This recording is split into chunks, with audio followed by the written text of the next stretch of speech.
Hello there, and welcome to Wildcard Decks. And before we get into today's deck, I was able to attend a pre-release event at Disney HQ last week, courtesy of my friend at Don't Be Bored, who was invited but was able to take a +1. So after calling everyone they knew, they then landed on myself as someone who would be able to go with them. So I'm very thankful for that. So yeah, it was really cool. Got of course Mickey in the lobby. I was nearly arrested by a First Order Stormtrooper, and then this was the room that they used. So a lot of TVs that I would love to have in my living room. And yeah, it was a great little it was quite an intimate event. I say intimate, that sounds a bit wrong. Uh, closed off event. There was only about 30 of us, so a bit of an exclusive club, so to speak. We were all able to get a exclusive Ewok mat, which is, I mean, it's very good art and all their little eyes, very bright. Um, and then this was the overall haul that I was able to take home with me. But yeah, we were able to get some packs and open all of those and keep those cards. Play some games. I played against someone who's quite prominent in the Star Wars Unlimited YouTube space. Thork's Hot Takes. The first game was it was all right, relatively close, and then I got stomped in the second game. But when you get Vader and the thing that lets you attack in those exhausted, in your pre-release packs, what can you do against that really? So, thank you to him for those games. And yeah, it was also really cool to meet the actor who played General Draven in Rogue One and Andor, of course, Alistair Petrie. Really cool meeting him. He was there was a bit of a queue to meet him. The line wasn't very long because there weren't many of us there, but it did take a while to get to him because he was having a good old chinwag with pretty much everyone who was there. So really cool to meet him as well. And I did get a signed General Draven card as well. I did think about showing that here, but then it's his signature, so personal data and all that. Let's not go there. So yeah, a good big thank you to Disney, FFG, Asmodee, and my friend at Don't Be Bored, whose channel link will be in the description. They cover board games in general, put a lot of good stuff out there. They do also do Star Wars Unlimited videos as well. But yeah, without further ado, let's get into today's deck. So it's in the title. We're very early on in the set. All I have are some of the cards I got from pre-release. So this is very much a prototype. But Third Sister is a leader that I was immediately intrigued by when they first revealed her because of her ability being so universal. We'll get on to that in a minute. But this is very much an aggro deck. So pretty much going back to my roots, really. I started the game with aggro. I do like to revisit it fairly regularly. I probably went off it a little bit in Jump to Lightspeed, trying to expand the type of decks that I play, etc. And I did play a bit yes, yellow in general. But let's get into the deck proper. So Third Sister, one of the new leaders that we have from the set 5. And one reason I chose her as well is that she doesn't use a force, so without having loads of cards from set 5, you can put a good deck together with her. So her action is to play units from your hand. It gains hidden for this phase. So if you're not aware what hidden is, it basically means when that unit is deployed, it can't be attacked for that phase unless it has Sentinel. You're not going to give hidden to a Sentinel anyway because it's pointless. So this means it can be quite tricky for your opponent to deal with your units. If they have removal, of course, then that is one way they can deal with them. But any ambushes that they have will not be able to attack your hidden units. And it can make your opponent perhaps play less optimally than they otherwise would. On deploy, she is a 5 cost, so relatively aggressive. Now, she does have 5/4 as a stat line, which is notoriously bad for a leader and just units in general in this game. However, because she has hidden when she deploys, that gives her a good layer of protection. There is not going to be a unit out there that can take her out. And then on attack, the next unit you play this phase gains hidden.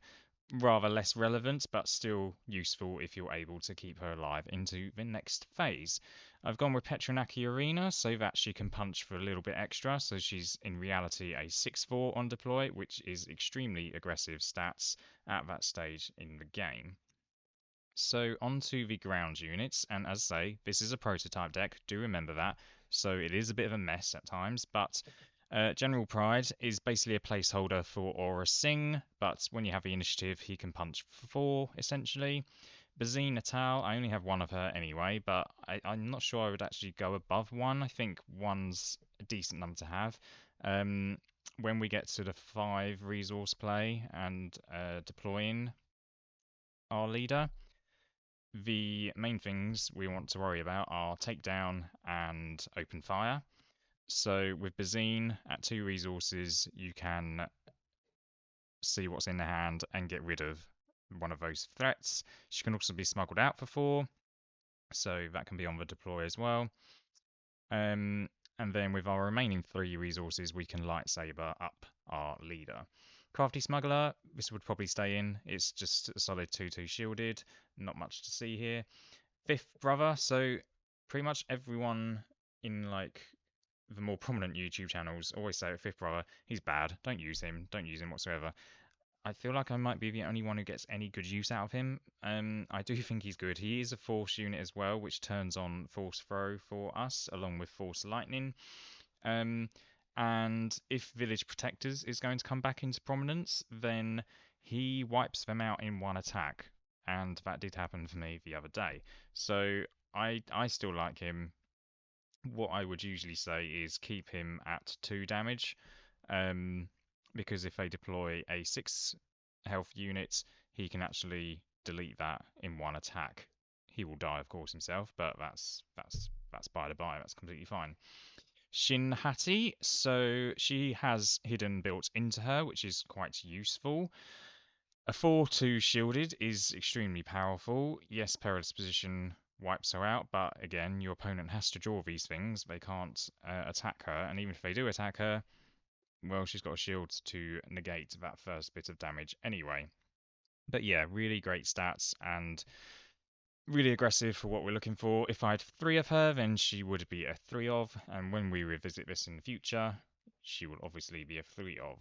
Forlom, so another interesting angle you could build a deck around with First Sister is the ambush mechanic, because you can bring in your ambusher, give it hidden, it will hopefully take out one of the enemy's units and survive itself. Well, in those scenarios, commonly, if your opponent has a cheap unit lying around, they will run it into the more powered unit to finish it off and get a favourable trade. Well, with hidden, they can't do that anymore, so it might well be able to stick around until the next round and hit their base instead. So I would be interested in looking at an ambush third sister deck in future as well. We do also have Zuckus, so there is the potential for this Forlom to gain Saboteur along with the +1/+1 bonus. Dooku, I think he's got good potential here. I only have one of him. I would potentially look at putting him up to a 3 of, because when he's played, he reactivates hidden essentially for those that have the hidden keyword already. So Shin Hati and more importantly our leader, if you deploy Dooku after they've been deployed in the previous phase, they will both not be able to be attacked, which could provide quite a significant swing in your opponent not being able to prevent a load of damage coming in. And he's a 5/4, which again, just good solid aggressive stats, and he has the force as well. Onto the final ground units, and this is again where we have a bunch of one-offs because I just needed to fill out the 4 resource slot essentially. Moff Gideon, I think with Third Sister, if you go with a different game plan, not kind of full aggro, then Moff Gideon can provide you more of a slow burn, as in you're going to be ahead of your opponent, because make him hidden so they can't get rid of him easily. When this unit deals combat damage to an opponent's base, each unit that opponent plays this phase costs 1 more. So if they haven't used the likes of resupply, they're going to be playing weaker units than you. So that could be very useful. Quinlan Voss hits like an absolute truck if you get it set up right. He's only a 4 cost, a 4/5, so relatively sturdy. And on attack, if his unit has 6 or more power, you may deal 2 damage to an enemy base. So if you slap Surprise Strike on him, then he would hit for 7, but because of his effect, he will actually hit for 9. So if we think about our curve, Quinlan Voss, deploy him on 4, give him hidden, and then on our 5 resource turn, where we can also deploy our leader, let's say we use Surprise Strike on Quinlan, we've hit their base for 9, deploy our leader, put a constructed lightsaber on her, she hits for 10, we've potentially done 19 damage with 2 attacks, which is pretty nasty.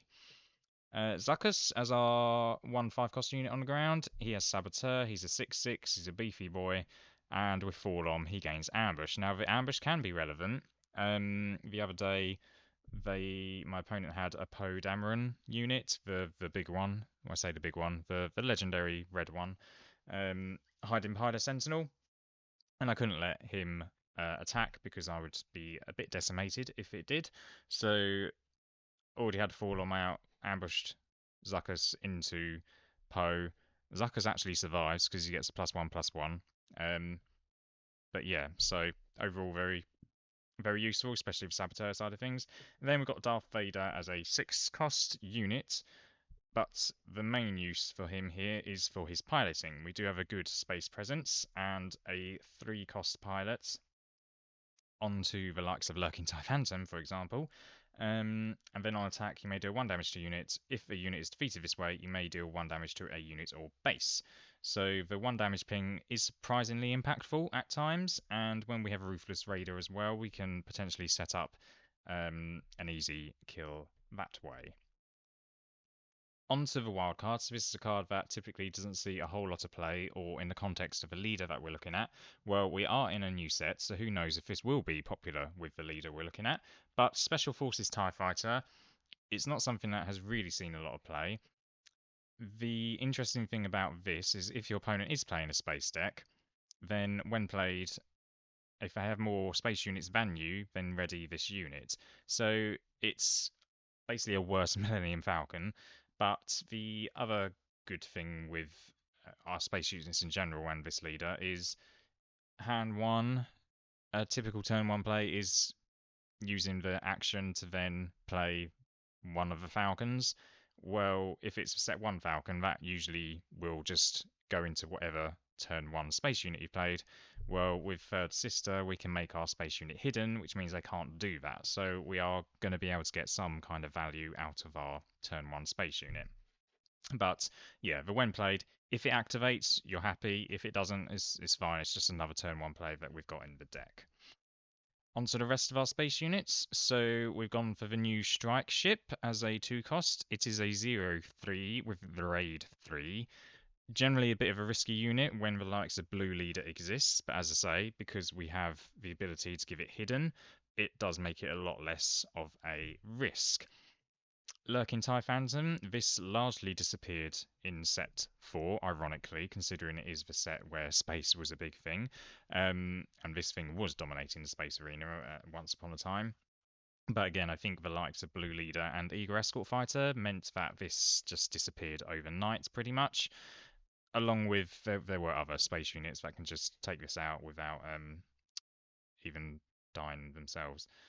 But again, with Strike Ship, as with Strike Ship, and because of our leader, we can give it hidden. And you know what's more sneaky than a Lurking TIE Phantom that is also hidden? It's just not going to happen.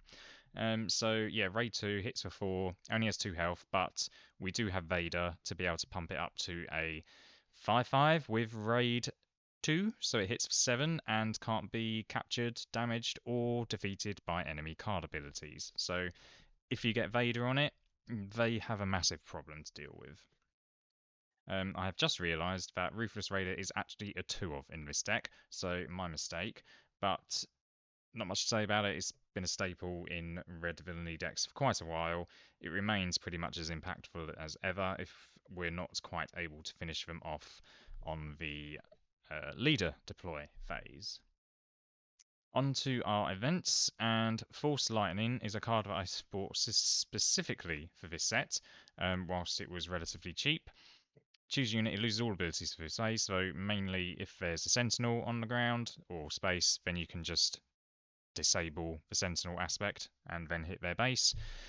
If you control the force unit, pay any number of resources. This is additional resources, it does not include the one to pay it itself, and deal 2 damage to the chosen unit for each resource paid this way. So in terms of removal, it's quite flexible.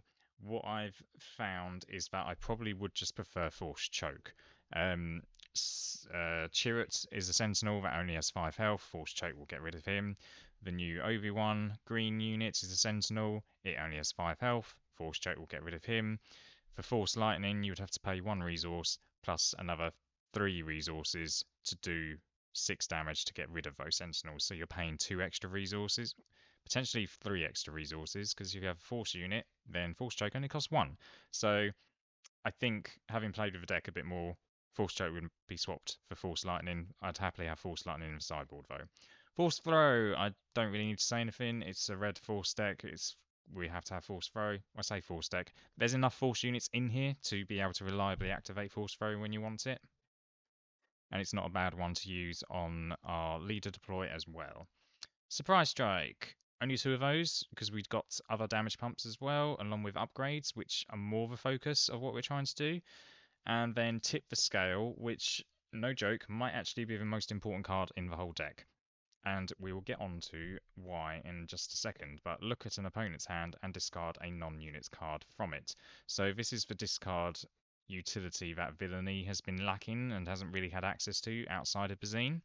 So let's get into why. So we can deploy on 5 resources. So if we play Tip the Scale before deploying our leader, because what is our leader vulnerable to? Well, it's Takedown, Open Fire, Force Choke, Force Lightning is less likely, Force Throw, of course, and also exhaust effects like No Good to Me Dead, Bamboozle, and Perilous Position.